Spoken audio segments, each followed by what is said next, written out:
చేరుకున్నారు CID DG పరకామణిలో అక్రమాలపై విచారణ జరుపుతున్నారు. హైకోర్టు ఆదేశాలతో పరకామణి కేసు సిఐడికి అప్పగించారు. పరకామణిలో చోరీ చేసిన రవి అక్రమ ఆస్తులను టీటీడీకి రాసి లోక్ అదాలత్లో కేసు రాజీ కుదుర్చుకోవడంపై తిరిగి దర్యాప్తు చేస్తున్నారు. దీనికి సంబంధించి మోర్ డీటెయిల్స్ మా ప్రతినిధి సురేష్ అందిస్తారు. సురేష్, పరకామణి నుంచి అవకాశం ఉంది. రైట్ దీపిక, ఏదైతే పరకామణి చోరీ వ్యవహారము కీలక పరిమాణం చోటు చేసుకుంది. ఏదైతే తిరుమల తిరుపతి దేవస్థానం భక్తులు సమర్పించిన హుండీ కానుకలు లెక్కింపులో మఠం జిఎంఆర్ మఠం గుమస్తా రవికుమార్ విదేశీ కరెన్సీ చోరీ చేశారు. ఆ తర్వాత ఆ ఘటన సంబంధించి ఎఫ్ఐఆర్ నమోదైంది. అటు తర్వాత పూర్తి స్థాయిలో ఆ కేసు విచారించిన తర్వాత లోక్ అదాలత్ ఆ కేసు పెట్టి రాజీ చేసుకున్నారు. దీని మీద ఒక స్థానిక తిరుపతి నేత హైకోర్టు పిటిషన్ చేశారు. హైకోర్టు ఆదేశాలతో ఇవాళ సిఐడి డీజీ రవిశంకర్ తిరుమల చేరుకున్నారు. మరి కాసేపట్లో తిరుమల 1 టౌన్ పోలీస్ స్టేషన్ తీసుకుని ఆ కేసు సంబంధించిన వివరాలను అలాగే ఆ డాక్యుమెంట్ స్వాధీనం చేసుకోబోతున్నారు.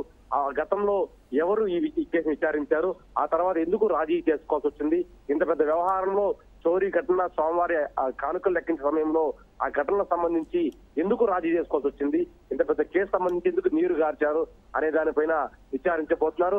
దీని మీద ఇప్పటికే పూర్తి స్థాయిలో ఆ డాక్యుమెంట్ సంబంధించి తిరుమల తిరుపతి దేవస్థానం పాలక మండలి సభ్యుడు భానుప్రకాష్ రెడ్డి కూడా ఆయన వద్దున్న ఆధారాలను సిఐడికి అందజేశారు. గతంలో కూడా ఆయన సిడిసి డిమాండ్ కు విజ్ఞప్తి చేశారు. ఆ రకంగా పూర్తి స్థాయిలో చూసుకుని దర్యాప్తు చేయాలని ఆయన విజ్ఞప్తి చేశారు. ఆ రకంగా ఇప్పుడు పూర్తి స్థాయిలో సిఐడి ఆధ్వర్యంలో విచారణ కొనసాగబోతుంది.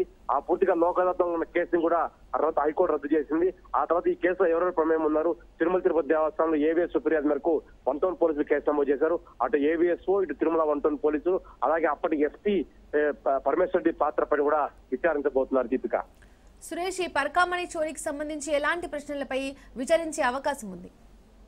అంటే పూర్తిగా గతంలో విదేశీ కరెన్సీని రవికుమార్ అనే వ్యక్తి చోరీ చేశారు. ఆ తర్వాత ఎన్ని డాలర్లు చోరీ చేశారు అనే అంశం మీద లెక్క తేడా ఉంది.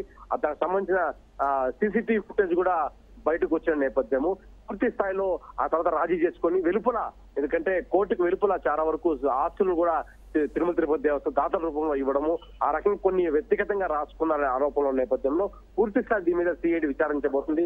చాలా పెద్ద ఎత్తున అక్రమాలు జరిగినట్టుగా, అలాగే దీని వెనకాల ఎవరు సొత్తుదారులు పాల్గొనే విషయాన్ని తెలుసబోతున్నారు. దీపిక.